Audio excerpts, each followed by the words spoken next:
गृहमंत्री नरोत्तम मिश्रा ने कांग्रेस के ईवीएम प्रलाप पर पलटवार करते हुए कहा कि जब जब कांग्रेस सवाल उठाती है तब ये समझ जाइए कि कांग्रेस हारने वाली है। जब कोई मुद्दा नहीं बचता तो कांग्रेस सवाल उठाना शुरू कर देती है। आप भी देखिए इस खास रिपोर्ट में। मध्य प्रदेश में मतदान की समाप्ति के बाद अब चुनाव परिणामों को लेकर बयानबाजी तेज हो गई है।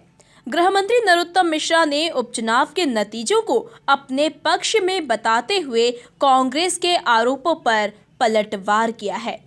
गृह मंत्री ने कहा कि जब जब कांग्रेस सवाल उठाती है तब ये समझ जाइए कि कांग्रेस हारने वाली है। मेरी मान्यता है कि परिणाम भारतीय जनता पार्टी के अनुकूल आ रहे हैं। ये मान्यता नीचे घूमने से तो बनी ही, पर जब कल परसों से कांग्रेस के बयान आने लगे कि ईवीएम प्रशासन का दुरुपयोग, तो इससे स्पष्ट हो गया कि कांग्रेस हार मान रही है। जब भी कांग्रेस ये कहने लगे, क्योंकि जब उनकी सरकार बनती तो ईवीएम अच्छी हो जाती है और जब हारने लगती है तो ईवीएम खराब हो जाती है। इसलिए बहुत अच्छा है, बहुत मेहनत की है हमारे नेताओं, कदम निरंतर चलते जिनके, कदम निरंतर चलते जिनके, श्रम जिनका अविराम है, विजय सुनिश्चित होती उनकी घोषित ये परिणाम। जब कांग्रेस की सरकार विधानसभा चुनाव की बात बनी थी तब दिग्विजय सिंह जी और कांग्रेस के लोगों ने ईवीएम पर सवाल खड़े नहीं किए थे। दरअसल में कांग्रेस और विपक्षी पार्टियां जब ये महसूस कर लेती हैं कि चुनाव के परिणाम उनके खिलाफ जाने वाले हैं तो अपनी गलतियों को छुपाने के लिए, जनता के बीच में उनकी स्वीकार्यता नहीं है ये छिपाने के लिए वो ईवीएम मशीन को दोष देना शुरू कर देते हैं।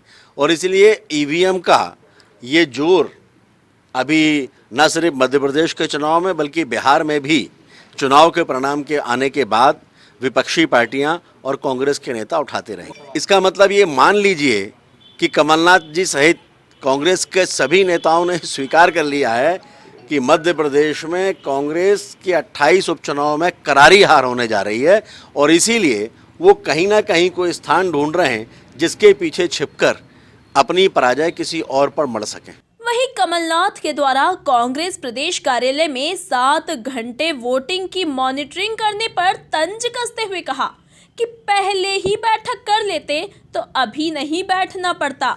मैंने सुना है कार्यालय में मूवर एंड पेकर्स भी आ गया था, सामान पैक करने वाला। इतनी भी जल्दी क्या है?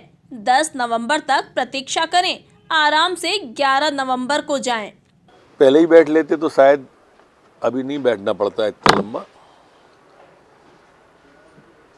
मैंने तो सुना है कार्यालय में कल मूवर एंड पैकर आ गया था, सामान पैक करने वाला। अब इतनी भी जल्दी क्या है घर जाने की? प्रतीक्षा करें, 10 तारीख तक 11 को जाए। अब कोई संभावना है नहीं। वैसे भी मेरी मान्यता है कि कांग्रेस विपक्ष का नेता चुनने को ही लड़ रही थी। कांग्रेस में भगदड़ नहीं मचे इसलिए ये बार बार भ्रम पैदा करते थे सरकार बनाने का।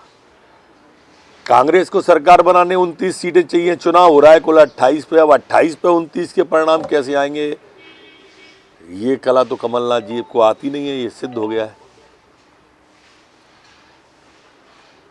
जो सरकार नहीं बचा पाए, पार्टी नहीं संभाल पाए, वो प्रदेश क्या संभालेंगे? लव जिहाद पर कानून बनाने की बात पर गृह मंत्री नरोत्तम मिश्रा ने कहा कि कानून तो पहले से ही है, सख्ती की जरूरत पर उन्होंने कहा कि अगर जरूरत पड़ी तो सख्ती बढ़ती जाएगी। कानून 1968 का पहले से है, पर अगर उसमें और कोई सख्ती लाने की बात होगी, कठोरता लाने की बात होगी तो आज लॉ एंड ऑर्डर को लेके बैठक है और हम उस पर विचार करेंगे। कुल मिलाकर उपचुनाव के बाद अब दोनों दल चुनाव परिणामों को लेकर आश्वस्त नजर आ रहे हैं। बाकी स्थिति तो 10 नवंबर को ही स्पष्ट होगी। भोपाल से सुशील यादव के साथ राकेश शर्मा की रिपोर्ट।